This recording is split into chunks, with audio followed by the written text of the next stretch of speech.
కూడా ఢిల్లీలో ఒక స్టేట్మెంట్ ఇచ్చిండు.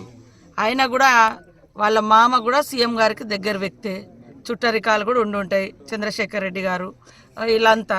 కానీ అది చట్టపరంగా మరి ఒక మహిళ బహిరంగంగా అంత తొక్కిసలాట్లో జరిగింది కాబట్టి చట్టానికి లోబడే జరిగింది. చట్టం ఎవరి చుట్టం కాదు. రేపు ఎవరైనా కూడా చట్టం ఆ రకంగానే ఉంటుంది. అందులో ఎవరం జోక్యం చేసుకోలేదు.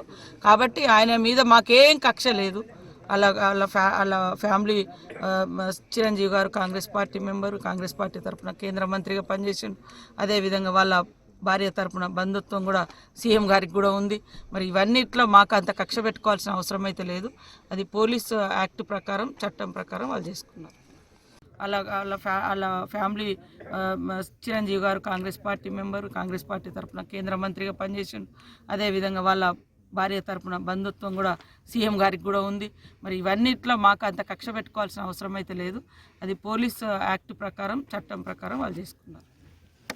వాళ్ళ ఫ్యామిలీ చిరంజీవి గారు Congress party member, Congress party తరఫున కేంద్ర మంత్రిగా పనిచేసిండు. అదేవిధంగా వాళ్ళ భార్య తరఫున బంధుత్వం కూడా సీఎం గారికి కూడా ఉంది. మరి ఇవన్నిట్లో మాకు అంత కక్ష పెట్టుకోవాల్సిన అవసరం అయితే లేదు. అది పోలీసు యాక్ట్ ప్రకారం, చట్టం ప్రకారం వాళ్ళు చేసుకున్నారు. కూడా ఢిల్లీలో ఒక స్టేట్మెంట్ ఇచ్చిండు. ఆయన కూడా వాళ్ళ మామ కూడా సీఎం గారికి దగ్గర వ్యక్తే, చుట్టరికాలు కూడా ఉండుంటాయి, చంద్రశేఖర్ రెడ్డి గారు వీళ్ళంతా. కానీ అది చట్టపరంగా మరి ఒక మహిళ బహిరంగంగా అంత తొక్కిసలాట్లో జరిగింది కాబట్టి చట్టానికి లోబడే జరిగింది. చట్టం ఎవరి చుట్టం కాదు. రేపు ఎవరైనా కూడా చట్టం ఆ రకంగానే ఉంటుంది. అందులో ఎవరం జోక్యం చేసుకోలేదు.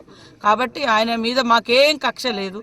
వాళ్ళ ఫ్యామిలీ చిరంజీవి గారు Congress party member, Congress party తరఫున కేంద్ర మంత్రిగా పనిచేసిండు. అదేవిధంగా వాళ్ళ భార్య తరఫున బంధుత్వం కూడా సీఎం గారికి కూడా ఉంది. మరి ఇవన్నిట్లో మాకు అంత కక్ష పెట్టుకోవాల్సిన అవసరం అయితే లేదు. అది పోలీసు యాక్ట్ ప్రకారం, చట్టం ప్రకారం వాళ్ళు చేసుకున్నారు.